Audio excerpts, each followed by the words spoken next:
그러면 이렇게 질문을 주시면 제가 답하고 이런 형식으로 하면 되나요? 이렇게. 네. 막상 카메라 앞에 있으니까 떨리네요. 저는 그냥 이렇게 인터뷰 녹음만 한다고 생각했어요. 그 옆에가 녹음기니까 거기 보시고 하면 돼요. 네네, 알겠습니다. 됐습니까? 예. 시작이 되겠죠? 네네. 편하게 하시면 네. 아산 관련 구술 자료 수집 사업. 오늘은 아산병원 임무를 중심으로 진행하도록 하겠습니다.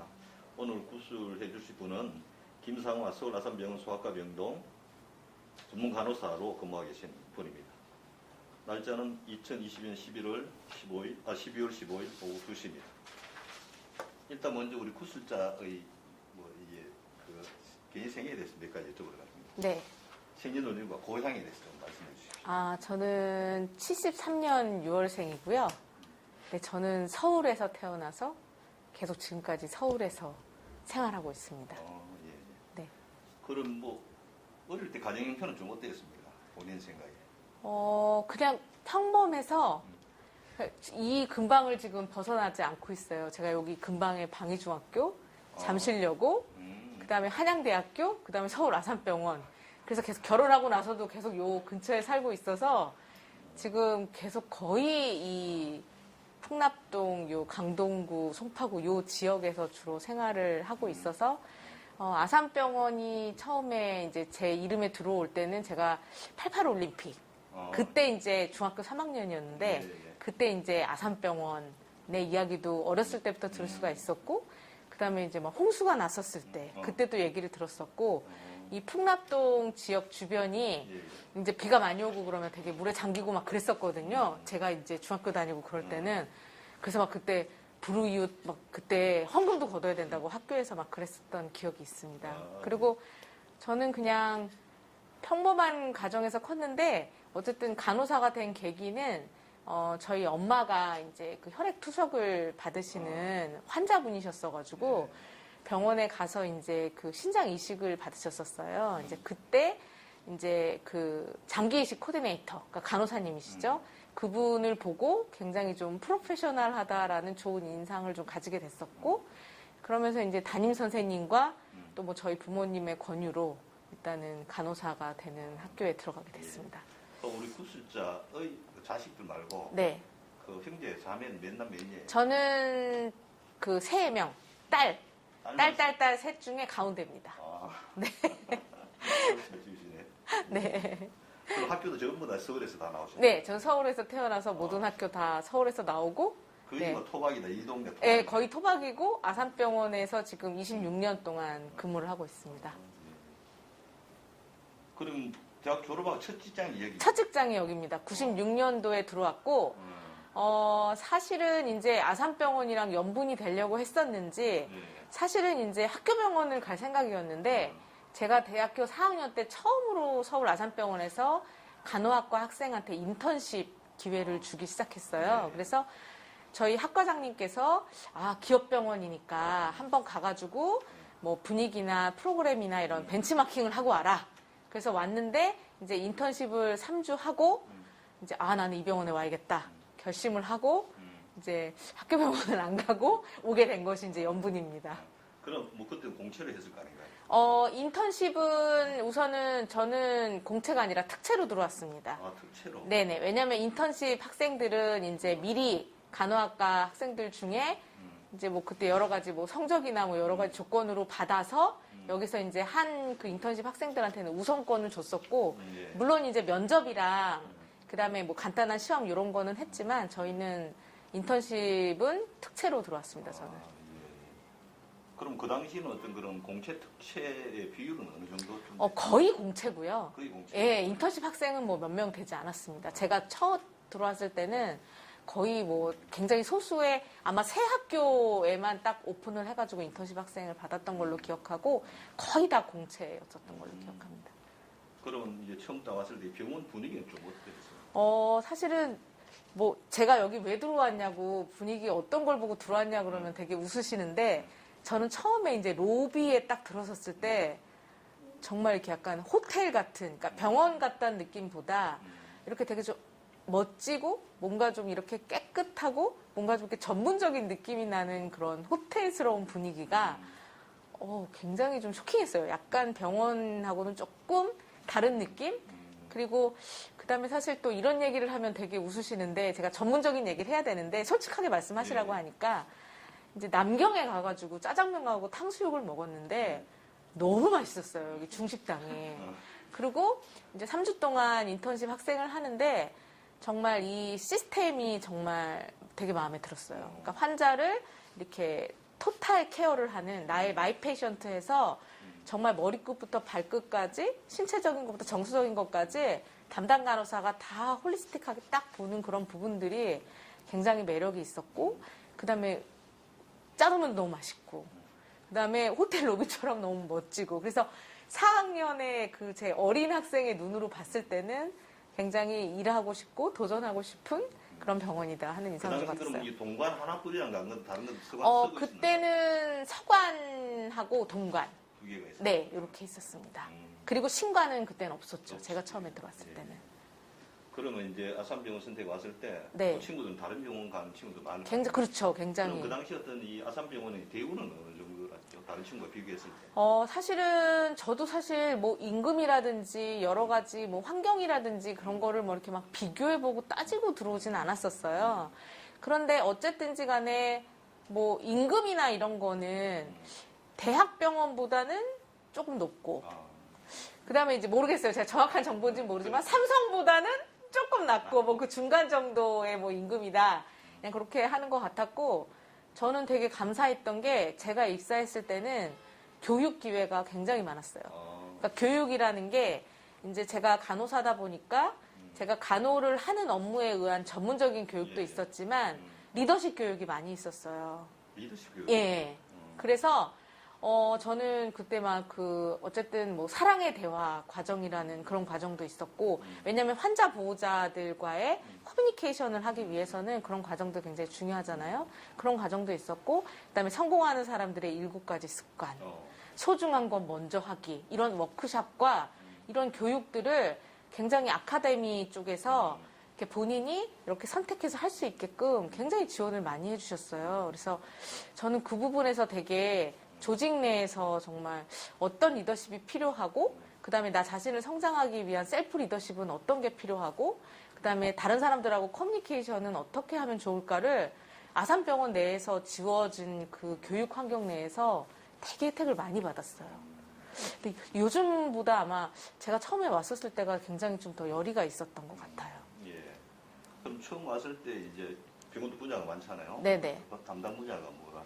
저는 사실은 인턴십은 정형외과 병동에서 했는데 정형외과 병동에 들어가고 싶었던 이유는 굉장히 해피 병동이라고 생각했어요. 그러니까 제가 이제 간호학과 학생으로서 실습을 돌 때 암병동이나 막 그런 데 가면 이제 중한 분들이 되게 많으시고 그렇잖아요. 근데 정형외과는 어쨌든 이렇게 좀 삶과 죽음의 이런 거를 왔다 갔다 한다기보다 좀 다치신 분들이 주로 많이 있었기 때문에 저는 좀 약간 분위기가 조금 밝고 이런 정형외과를 선호를 했는데 막상 인턴십을 하고 난 다음에는 내가 간호사로서 첫 발걸음을 한다면 난 뭔가 좀 헤모다이나믹을 다루는 뭐 CPR을 한다든지 뭔가 이렇게 좀 심장계통에서 조금 이렇게 액티브하게 일해보고 싶다는 마음이 들어서 심장내과 쪽에 가고 싶다고 지원을 했는데 그때 거기에 TO가 없어서 심장내과 환자들이 수술하시고 가시는 데가 흉부외과다.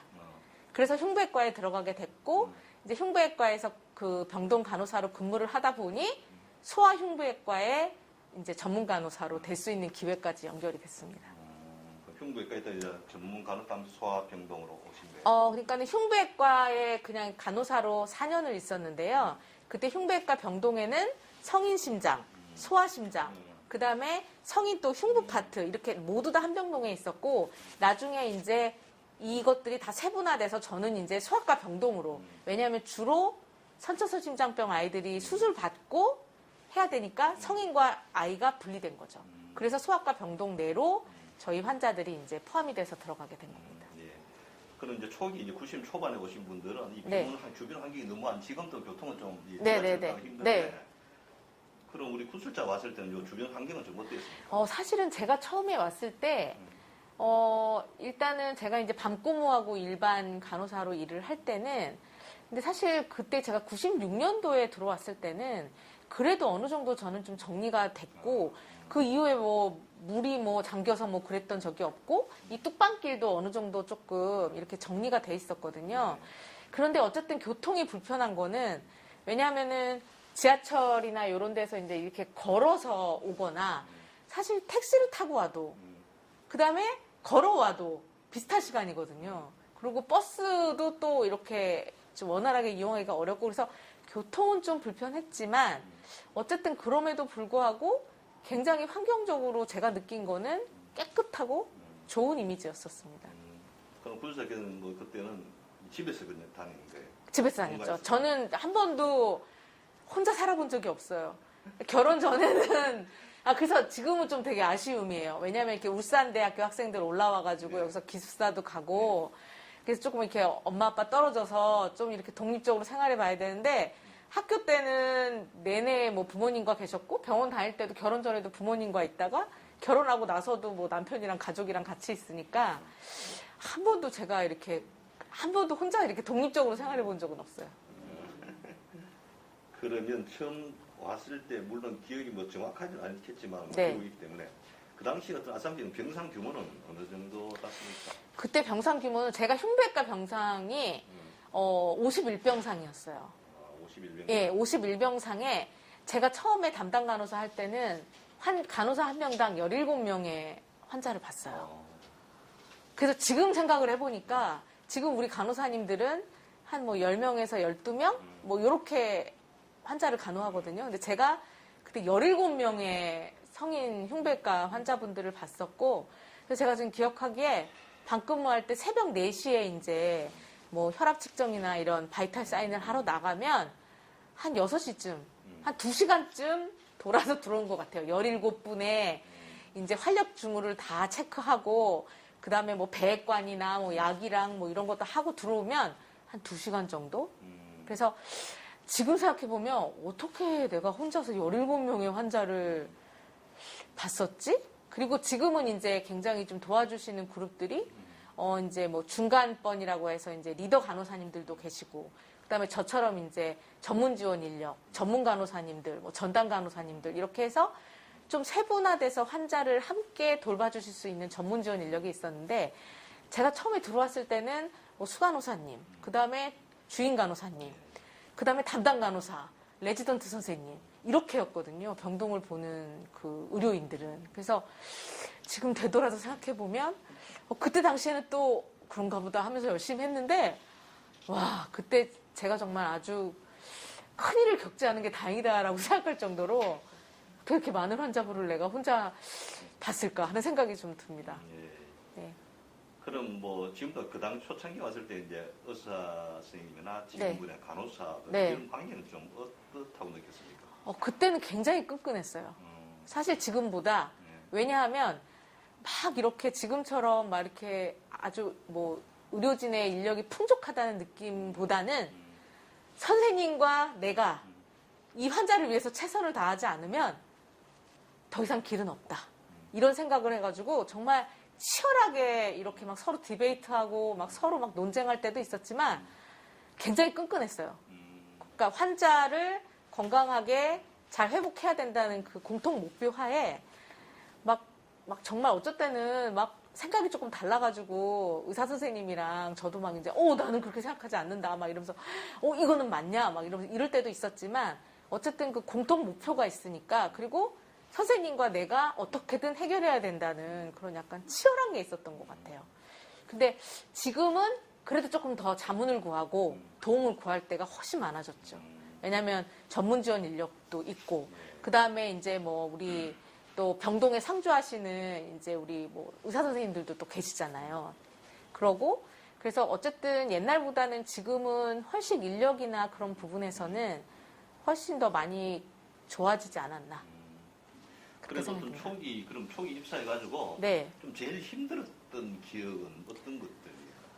사실 제일 힘들었던 기억은 어쨌든 뭐 신규 간호사로 입사를 했었을 때는 모든 게 사실 뭐 어려움이 있죠. 왜냐하면 3교대를 하는 것도 되게 어렵고, 그 다음에 이제 또 환자분들에 대해서도 이제 전 또 흉부외과 병동이다 보니까 이제 심장 또 환자분들만의 또 이렇게 약간 이제 아무래도 심장이라는 건 생명하고 또 직결되잖아요. 그러다 보니까 정말 빨리빨리 뭔가 이렇게 대처가 되지 않으면은 좀 어려움이 있거든요.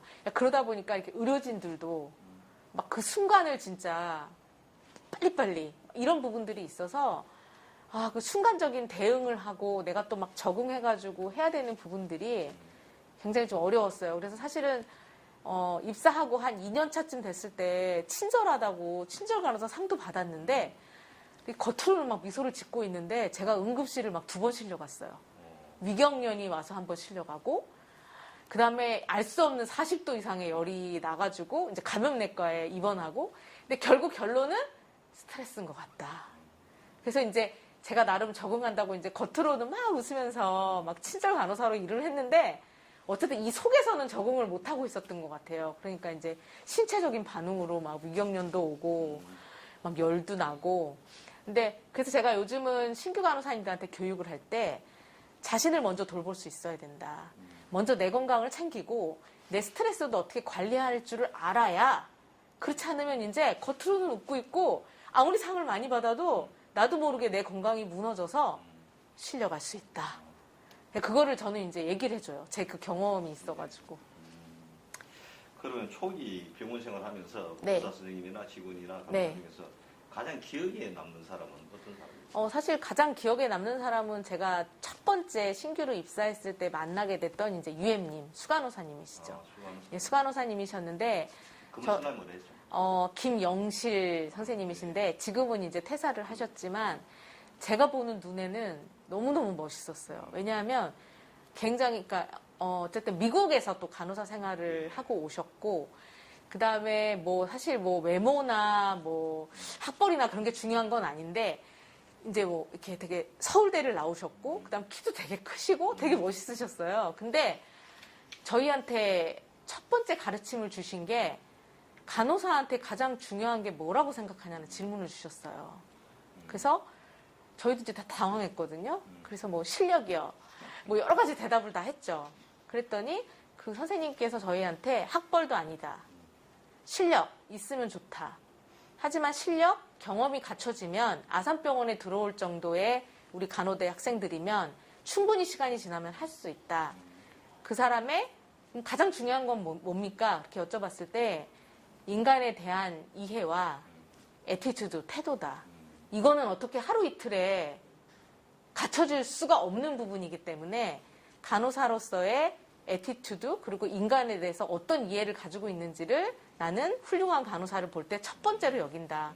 그래서 굉장히 그 말씀이 지금까지도 남아있고, 지금도 제가 그 우리 선생님을 1년에 한두 번은 꼭 만나서 제가 이렇게 막 배터리 방전될 때, 그러니까 막 너무 지치고 막 이제 막 좀 그만하고 싶고 막 이렇게 그럴 때 이제 선생님 도와주세요 하면서 이제 연락을 하면 되게 좋은 말씀도 많이 해주시고, 물론 이제 신앙적인 또 그런 것도 많이 해주시고, 그래서 그때 그 가르침이 저한테도 되게 모토가 됐어요. 그래서 우리 간호사님들이 사실 서울 아산병원에 들어올 정도면은 전국의 베스트인 간호대학 내에서 전국에 굉장히 그래도 잘한다는 분들이 오시는 거거든요. 공부뿐만이 아니라 굉장히 인성, 뭐 이런 것들도 다 갖춰주신 분들이 오시는데, 어쨌든 저도 이제 이렇게 간호사님들을 바라볼 때 그 수간호사님의 가르침으로 이렇게 딱 저도 어느 순간 이렇게 배웠더라고요. 그래서 정말 인간에 대한 이해를 가지고 있는 분들이 많이 오셨으면 좋겠다.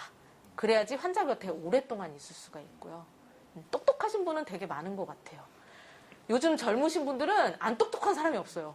영어도 다 잘하고 키도 다 너무 크고, 그래서 제가 요즘 들어왔으면 나는 입사를 못했겠다. 키도 작고 막 이랬는데, 근데 요즘 들어오시는 분들 어쨌든 두루두루 갖춘 후배님들이 들어와서 이분들한테 정말 어떻게 비전을 제시해야 되나?